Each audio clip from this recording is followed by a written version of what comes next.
Hi, in question number 1, we need to integrate 2 divided by 3x cubed minus 1 upon 2 x to the power of 3 plus 5 with respect to x.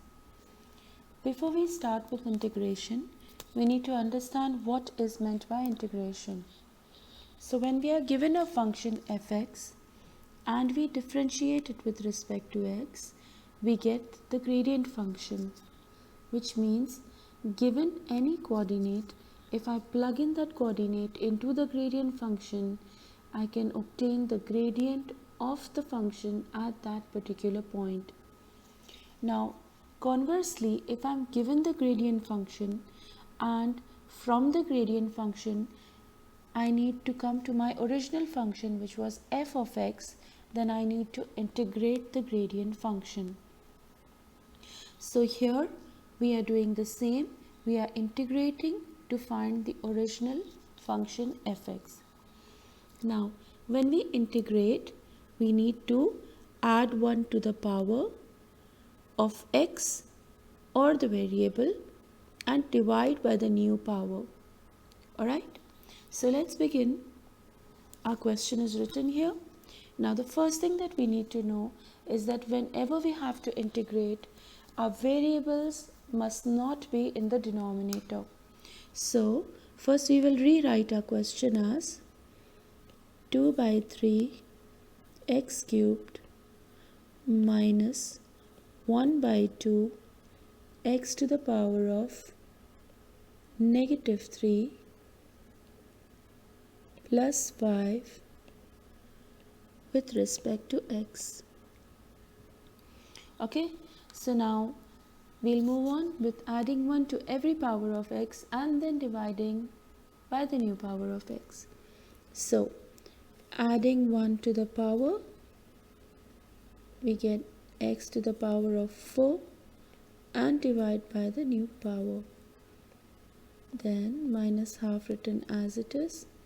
Adding 1 to the power, we get negative 2 and dividing by the new power.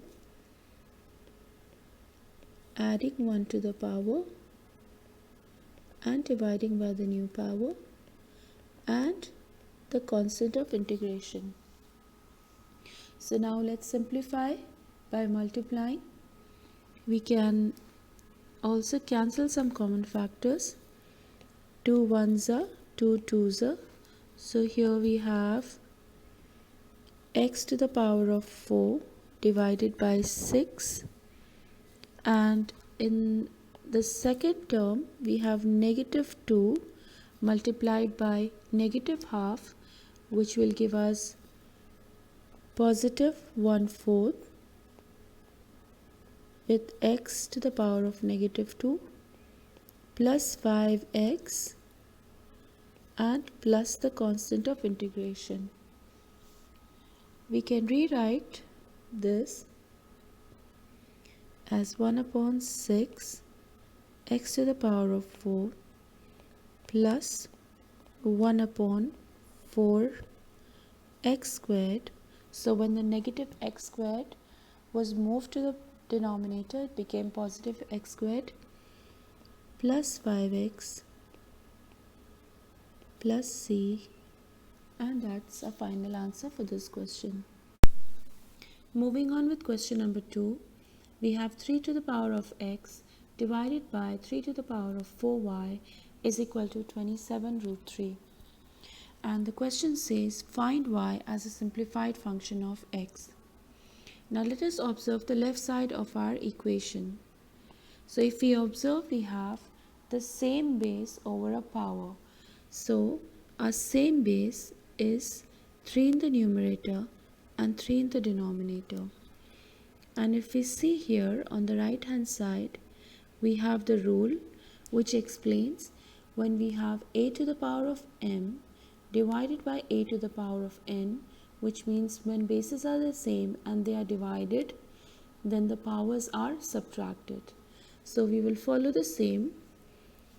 We have the same base 3 to the power of x, which is dividing 3 to the power of 4y, and it gives 27 root 3.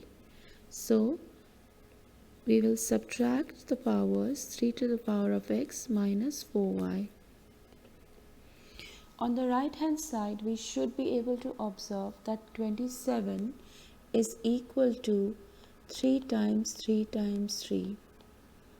So we need to rewrite 27 as 3 to the power of 3. Next we have square root of 3. So square root of any number is equal to that number to the power of half. So keeping that in mind, we will rewrite 3 to the power of half. Now our left hand side is already having the power, which is an expression. Let's write the power on the right hand, 3 plus half. So we have 3 to the power of x minus 4y is equal to 3 to the power of 7 by 2. Now the rule is when the bases are the same, the powers can be equated. So since we have the same base here, on the left hand side our base is 3 and on the right hand side our base is 3 as well. Therefore we can equate the powers and we can write x minus 4y is equal to 7 by 2. Now since we have to express y in terms of x, which means y has to be alone on one side of equation. So we have the term containing y with a negative sign. We will transpose it on the right hand side so the term becomes positive. So we have x minus 7 by 2 is equal to 4y. In this step, we also transpose this 7 by 2 from the right hand side to the left hand side. Now we see that we have a denominator 1. So we can multiply top and bottom by 2 to have a common denominator.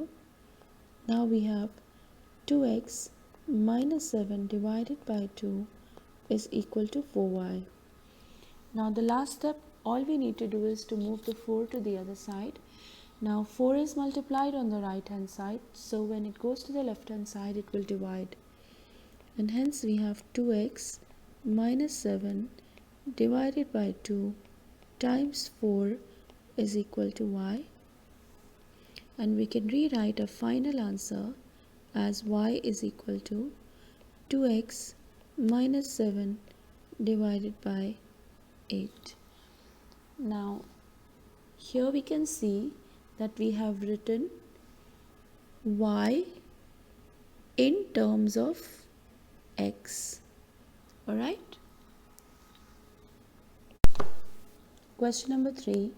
The line L1 has equation 3x plus 5y minus 7 is equal to 0. Find the gradient of L1.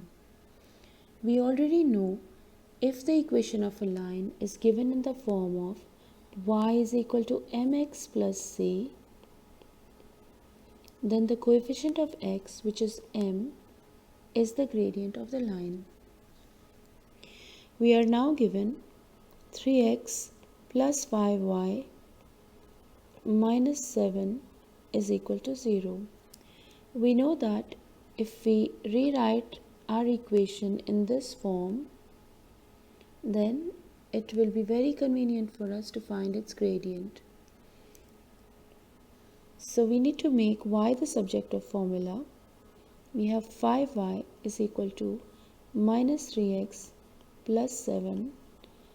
Therefore, y is equal to minus 3x plus 7 divided by 5, or y is equal to minus 3 by 5x plus 7 by 5.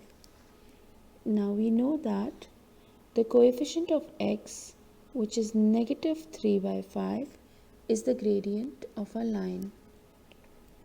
So we write the gradient as negative 3 by 5. This is of course for the line L1. Alright, now we move to the part B of the question. So the part B says we have another line L2, and L2 is perpendicular to L1. So L2 is perpendicular to L1 and L2 passes through the point 6, negative 2. Find the equation of L2. So we need to find the equation of L2. Now whenever we need to find the equation of a line, we need to have two values. Y is equal to mx plus c is the general form of the equation of a line. If we know what is the gradient of the line and if we know what is the y-intercept, we can have the equation of the line. Now we already have the gradient of line L1. Okay, so how does it help us to find the gradient of line L2? There is a special relationship between the gradient of two lines which are perpendicular to each other. So we know that the gradient of line L1 is negative 3/5. Therefore, gradient of line L2 is going to be 5/3. So the gradient of two perpendicular lines is the negative reciprocal of each other. Alright, so we already have the gradient. Now we have the point 6, negative 2 passing through L2. So we can write the equation y minus y1 is equal to m into x minus x1. And now we can plug in values that we know to find the equation of a line. So plugging in values, we know that the point that passes through the line L2 is 6, 2, 6, negative 2, and 6 is the x coordinate and negative 2 is the y coordinate. So we will plug in for y1 negative 2, so we have y minus 2. For m we will plug in 5/3, and for x1 we will plug in 6. Alright, so now we have y plus 2 is equal to 5/3 into x minus 6. We can take the 3 in the denominator on the right side and multiply it on the left hand side. So now we have 3 into y plus 2 is equal to 5 into x minus 6. We can open the brackets. 3y plus 6 is equal to 5x minus 30. 3y is equal to 5x minus 30 minus 6. Therefore 3y is equal to 5x minus 36. Now we can make y the subject. 5x minus 36 divided by 3. Therefore y is equal to 5x divided by 3 minus 36 divided by 3, and our final answer is 5/3x. We can cancel the 3 and the 36. 3 ones are 3, 3 12s are 36, and the answer is 5/3x minus 12.